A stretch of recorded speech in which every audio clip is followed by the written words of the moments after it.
Tech Sounds presents EduTrends.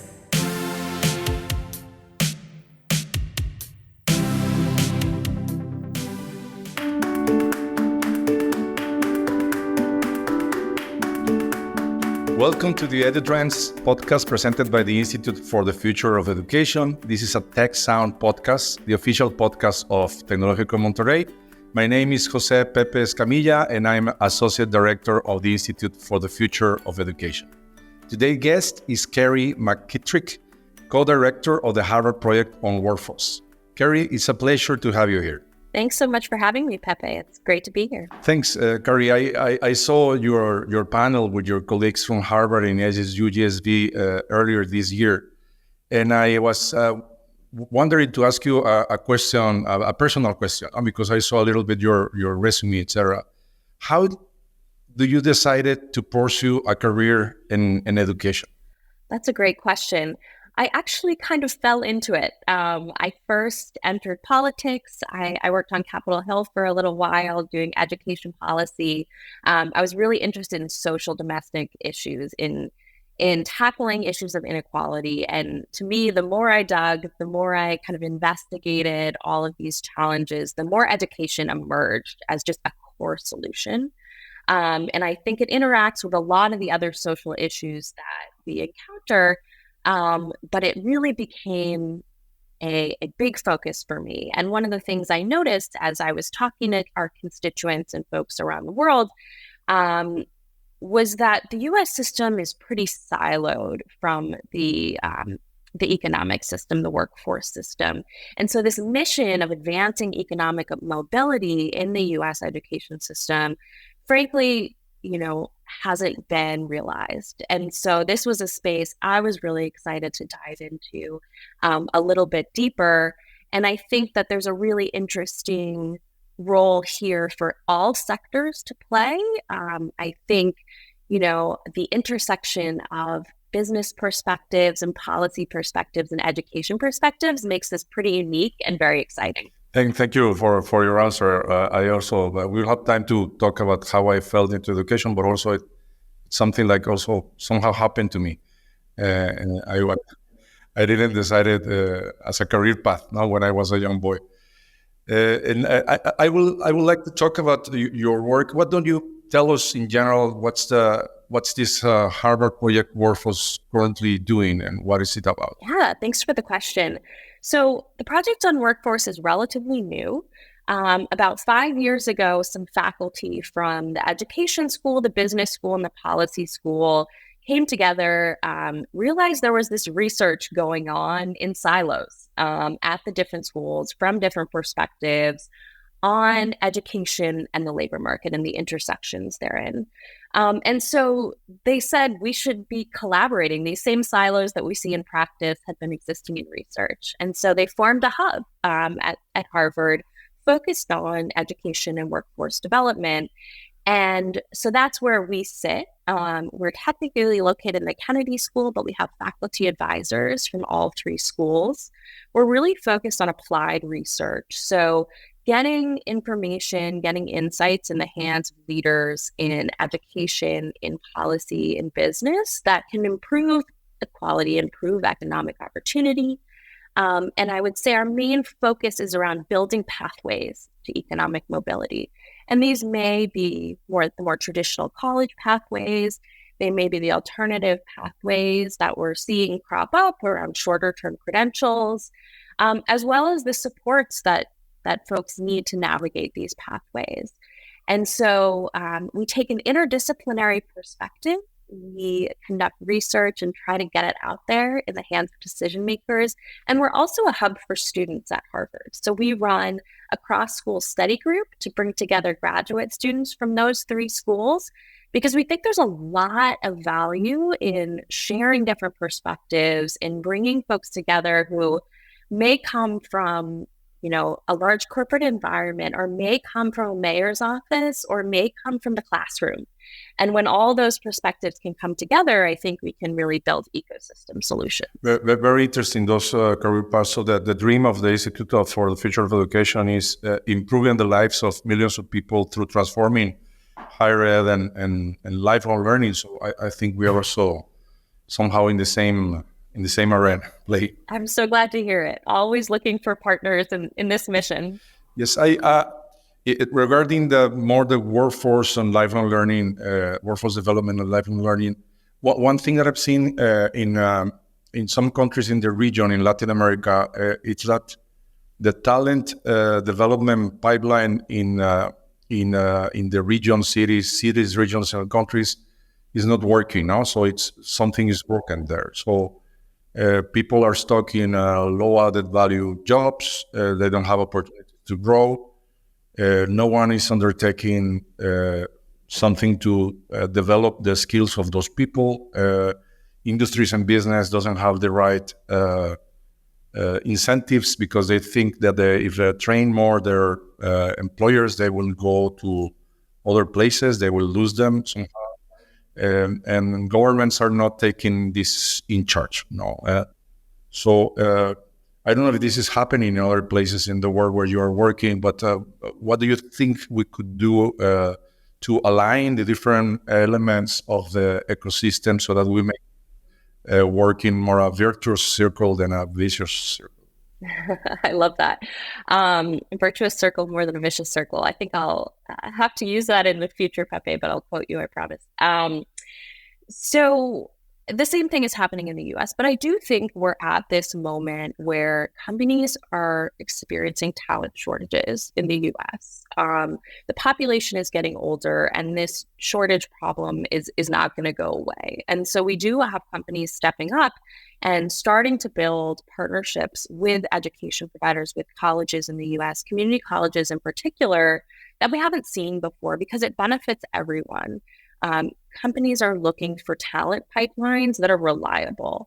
So, they don't have to rely on on-the-spot hiring. They can build an internship pipeline that's more diverse and builds up their workforce. So it benefits businesses. It's not a charitable effort. And then colleges are seeing that this is what students are demanding. When students are surveyed and asked about why they want to go to higher education, they're saying economic opportunity to get a good job. And we're seeing enrollment declines in the US, except in places where there is more skilled vocational type education. And so I think colleges are starting to respond as well. We're seeing an increase in some of the funding around career services, and these partnerships that are so crucial, I think, are starting to form in some bright spots. I think we're also starting to see an investment in the US in some industrial policy that includes workforce development, that's bringing together not just the companies and the colleges, but also the economic development actors who play such an important role. And everyone's going to need to come together and build a comprehensive strategy. And think about incentives. As you mentioned, colleges should be measured on economic outcomes as opposed to kind of butts and seats, as we say. And so this is going to require alignment, and it's going to require partnerships, which there are good strategies to do this. There are a lot of challenges as well. But I think we're starting to move in a good direction. Yes. It's very interesting what you're saying, because we have a conversation with a team of our health system that's called Tech Salud. No, they say that they wanted to do in Mexico something that I understand is very common in the US, that hospitals publish the rate of success of the different operations that they do. No, so when you go to a hospital, you know what's the rate of success of a cardiac surgery, or I don't know, an arm or whatever. You walk into a university, you don't have that information. No? You don't know what to expect. So we need more transparency in the outputs of a university that does not only rankings or whatever, but it's development for the people, measured maybe by economic development, but also by social development or well-being. Absolutely. Yeah, I think this question, in this holistic mission of higher education, not just economic well-being, but social well-being and mental health and civic well-being, they all are intertwined. I think we've seen in the US this debate between, oh, well, college actually isn't just for jobs, it's also for building good citizens. And I think they go hand in hand. I think when you have someone who has economic stability, they're more able to participate. And when you're building skills of social well-being, like critical thinking and collaboration and communication, you're also building a stronger workforce. So I think, we're starting to see that. You mentioned this information, and I think it's important not just that the information's there, but that it's getting in the hands of students and families, because so often, it lives on some website that no one goes to, that might not be particularly easy to understand. So we need counselors, we need teachers to be connecting this to students and families, helping them understand what their choices are and what the return on investment of higher ed will be. Yes, in Mexico, there's a non-governmental organization that does a survey of how much people earn in average from different careers after the university. And I think it's the only country in Latin America that does that. But I don't think that information is used by the families of the students. Somehow also because it depends on what university you do that degree, but also because it's not very clear how to, take advantage of that information. I wanted to go also in the direction of this thing that some universities say in the region, also as in the US, in other parts of the world, that some professors, they don't prepare people for work, they prepare people for life, and they develop those skills to be good citizens, to thrive, etc., but they don't prepare for work. So they prepare for life. And I always counter-argument that work is part of life. Yeah, exactly. And also, if we are preparing them with these horizontal skills, they have to develop that. Some people call them soft skills. I prefer power skills now because they are so important. In all universities, we said that we develop those skills, but we don't do anything in particular intentionally to develop those skills and to them. So it's also an area of opportunity for universities. Absolutely. And I think that's where work-based learning comes into play, because our classrooms really aren't set up, unless they're really integrating project-based learning and experiential learning, to be teaching these skills, these power skills, durable skills, whatever you want to call them, that are so important. But when students are able to get into the workforce, into, places where they're forced to work with a team, they're forced to understand how to communicate in a professional setting, they're able to develop these skills.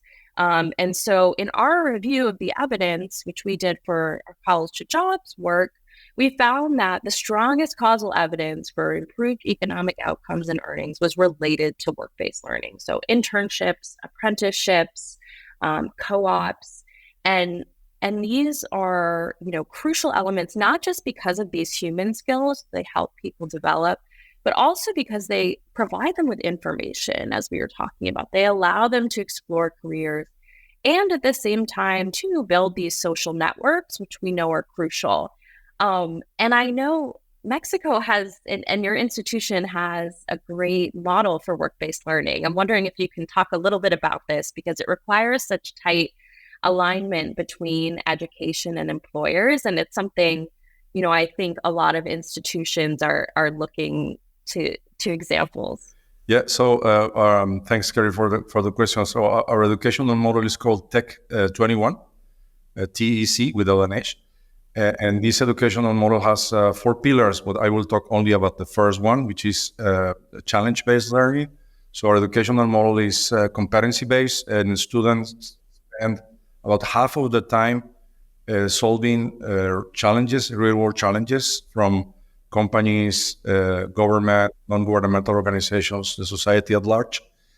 those challenges have a client that we don't call it a client, we call it a development partner, because they commit to help our faculty develop those competencies, both disciplinary and non-disciplinary, those durable skills that we were talking in the process of solving the challenge. No? So why that? Because we believe that the only way we achieve that the conclusion, where we arrive at the conclusions that the only way to develop those skills was in more like real world situations. You cannot do that, or it's very difficult to do that in a classroom setting. No? So the students working in those challenges, they have at least 2 faculty members working with a development partner, because the reality is not divided in silos, so they are from different departments, and they have learning models attached to the challenge, so they have the knowledge they need to apply it just in time in solving the challenge. They're assessed on the learning models, but more importantly, they're assessed on the level of attainment of the competencies that goes from 0 to 3. At the end of the challenges, we have this portfolio of evidence, no? So that's more or less the way that it works. It's a little bit more complicated also in terms of logistics, because we have 15-week challenges, etc. But it's very important. Now we are in the process of doing the new version of that. That is, it will not be a revolution for 2026. And we realize also that it's very difficult to assess a lot of competencies. So we will be focusing mainly on those power skills now, so that the most important thing for the rest of your life that you can have. Yeah, I love that model. I think there's a lot to learn from it. And there are some schools, that we can point to, but I think the logistics piece that you mentioned of actually connecting the employer to the faculty and making sure there's a central hub, for example, for employers to go to, making sure faculty are trained on these kinds of competencies as well, and working with employers is just, it's harder said than done, or harder, easier said than done. So it very exciting that y'all are working on it. And I think this with faculties, I think that's the most challenging part. Well, I won't say anything because I work with a lot of faculty. So, and I know you are one. You can stay. These are.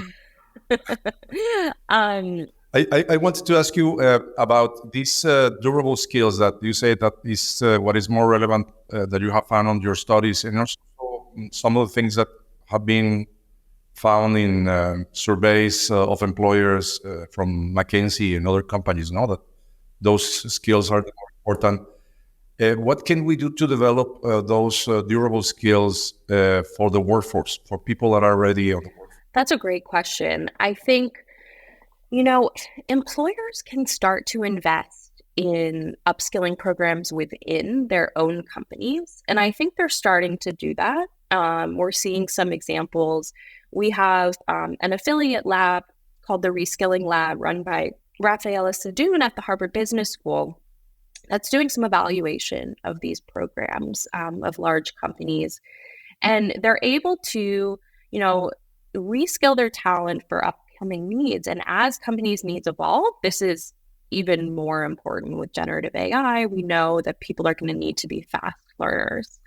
I think part of what it involves for companies, though, is assessing the skills that folks already have, finding a way to develop a taxonomy, measure these durable skills, which is difficult, and hasn't been done in kind of a standardized way, and we're still struggling to do that.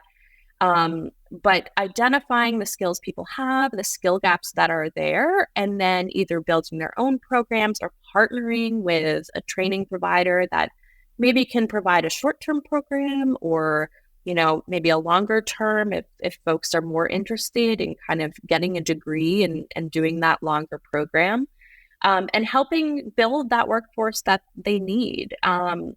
There's some exciting research going on at David Deming's Skills Lab at the Harvard Kennedy School, which is starting to measure these durable skills, starting to measure things like teamwork, and identify really the association between social skills, teamwork, and human capital development and economic opportunity. So we're moving in that direction, but it's a process, I think, and companies for a long time haven't had, in most cases, comprehensive talent strategies. So this requires training managers to build new programs, and it requires reevaluating talent practices.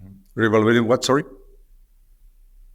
Talent practices across the board, and viewing it more as a pipeline than kind of on the spot. Yeah, yes, you're right. I think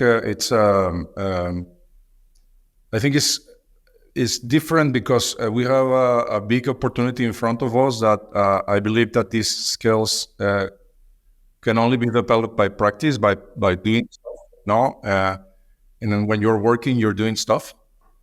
So I think there's a big opportunity of doing that in the workplace. No, so develop those skills in the workplace, and that's where the direct supervisors or the environment of work can be an inhibitor or a accelerator of the development of those skills. I don't know if there's some examples of cases of success in that more like a seamless way of developing skills that with particular courses or training programs. There are some exciting examples happening. I mentioned at community colleges in the U.S. So, some of these community colleges, like Northern Virginia Community College, for example, has developed a data hub, and they've developed these really strong partnerships with, for example, Amazon Web Services, and have worked to kind of develop a curriculum that will provide students with the skills they need to get jobs in Amazon, and Amazon with the workers they need to build up their businesses. So they've done short-term programs in cloud computing, and in that way have been able to partner and make sure that, folks are able to develop these skills. But as you're saying, a lot of this is happening in the workforce. And so one of the most effective programs we're seeing have a work-based learning component. Apprenticeships are particularly effective, especially when they're the fact that apprenticeships and some of these opportunities are paid, because when we're looking at the working learner population, when we're looking at the population that we really focus on, which traditionally hasn't been well served by the higher education system, folks don't have time to work for no money. And they need flexibility. And so having the pay as well is crucial for these work-based learning opportunities to ensure that everyone can benefit. Thank you.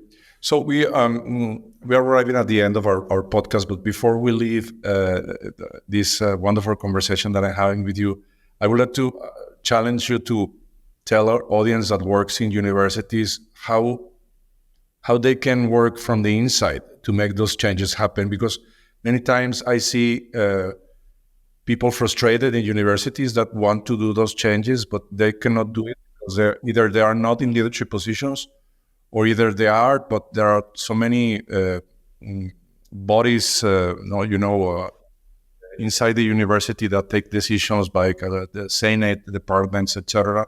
That it's very difficult to make change. So how can you start to move the needle if you work inside a university to go in the direction of connecting what the university does with the workforce? It's a great question. I think faculty can take a look at the courses that they have, take a look at the competencies that they're helping develop, and see how they can build in experiential learning, project-based learning that will still help them achieve goals, but potentially will connect more towards careers and towards the skills students need. So there's some exciting applications of generative AI here, where I've seen folks will go into ChatGPT, this is pretty basic, and say, okay, I am teaching a history course, but I know that a lot of my students are going to go into, for example, project management roles. So how can I develop a project, an experiential learning project for me that will help me achieve these goals and help prepare a project manager and build teamwork and collaboration skills. And that's a really easy way to build these new projects. It requires understanding, where graduates are going and what careers are kind of tied to different courses. But I think that's something that faculty can do. I mean, as you mentioned, a lot of this is at the leadership level, and it requires leadership that, is putting economic mobility at the center, and is creating a hub, creating a culture of career alignment, and is really getting out into the community. A lot of times, what we're seeing is some of the most effective cases have individuals across the university involved in local economic bodies. So they're connected to, the companies that are building and that are growing on the ground, and they're able to build those connections, because in so many cases, this is a relationship problem and a relationship-based solution. So, I think there are a lot of things that folks can do at all levels to really kind of build that culture, to evaluate, where folks are going. I think there's a lot of opportunity to leverage labor market information, to understand what's in demand, what skills are in demand, and how that can be integrated into a course or a curriculum, how it can be integrated into a major, for example, to prepare students for the workforce. This has been done in certain cases. There was a case, the University of South Florida, where they found that they did an analysis, for example, of the gender studies curriculum, found that a lot of those students, as I mentioned, were going into project management roles. And so they were able to actually build in those skills and better prepare students within a field that many people would say is not, necessarily the most workforce focused, but is extremely important. So I think there are a lot of things that folks can do at all levels to really build in experiential learning, build in skills, try to partner with local and regional employers, and help, their students really be workforce ready, but also, as you're saying, without sacrificing those crucial skills, without sacrificing this content, without sacrificing the civic skills that we know are also so important. It's not an either or, it's an and. Well, it's refreshing to hear you, because there's many things that you can do from your own place, and also that you can connect, understand, and change a little bit also your mindset, no? How you become an inspiring professor, and also someone that connected students with the real world. Let's say. I would like to ask you. Yeah, I think. Well, I was just gonna add that oftentimes career services are so underfunded that a lot of students don't have access to career coaches, and I think that's another thing faculty can do, is really be career mentors to their students. Help them understand how maybe the content does relate to the workforce, and help them build a pathway that will lead to economic opportunity. Mentorship is so important, and faculty are connected to their students. They know them the best, and so they can do a lot to help guide students along their paths, because we know that this guidance is crucial. The evidence shows us that career guidance leads to better academic outcomes, and we know that will lead to better workforce outcomes. That's great. Thanks for that. Also, I think it's a very important piece, and something that sometimes we are not aware that we can touch our students' lives with a good guidance. Now that for us, it can be something that is very evident, but not necessarily for our students. So you did such a good work with universities that I want to ask you the same questions for workforce development. So people at Heroes work in talent development, in training, etc. So they are driven by financial objectives now. So you have to develop people for something that will produce some results inside the company.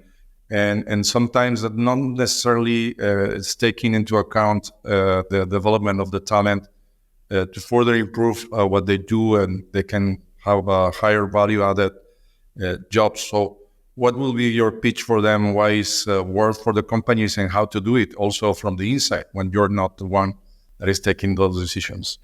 So you're saying from the inside of companies, what they can do? Yes. That's a great question. I think hiring managers can start looking at candidates differently. They can, they need to stop thinking just in degrees and look at the skills folks have, look at the experiences they have, to be more equitable and to build a more diverse talent base. So there's that first piece. I think, they can also focus on, managers can also focus on helping people develop the skills to get to the next level. Oftentimes the incentives for managers aren't to help their people kind of advance, right, to beyond their teams, because then they have to refill a new position.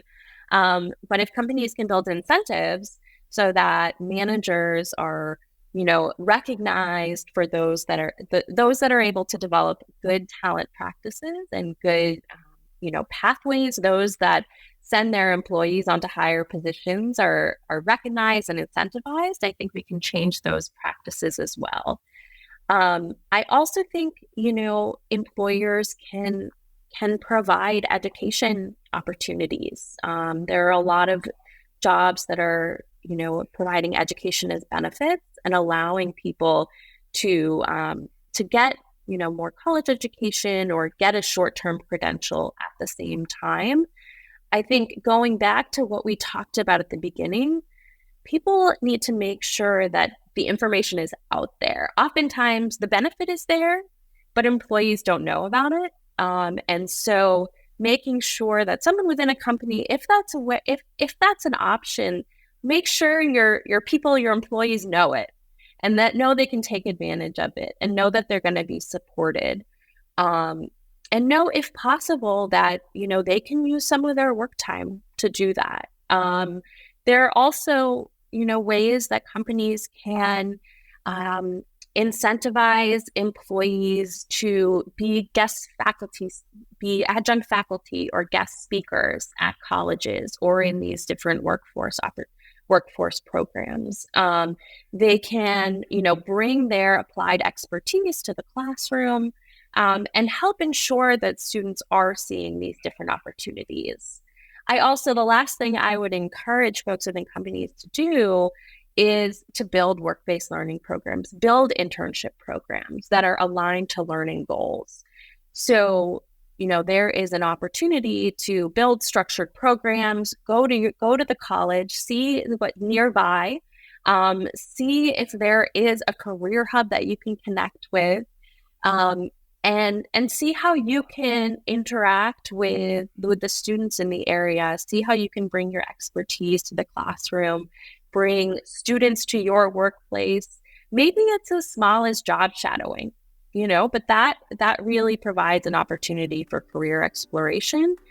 And then, it could be as big as developing your own program. But of course, that's going to take a lot more resources. Wow. Thanks. Very thoughtful answer, Kerry. I learned a lot from this conversation with you, and I also have enjoyed a lot this conversation about the likewise in college and workforce, but also workforce development in general. Mm-hmm. And I'm sure that our audience will find it very valuable.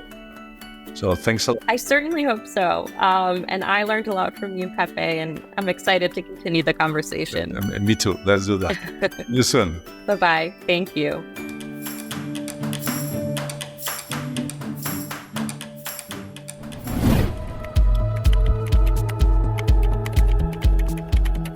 For more information, visit observatory.tech.mx/edutrendspodcast and ife.tech.mx.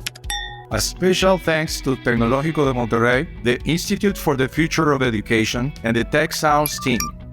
Tech Sounds producer, Miguel Mejia. EduTrends producers, Esteban Venegas and Christian Igosa. Stay tuned and play Tech Sounds in your favorite podcast app for other great shows and content.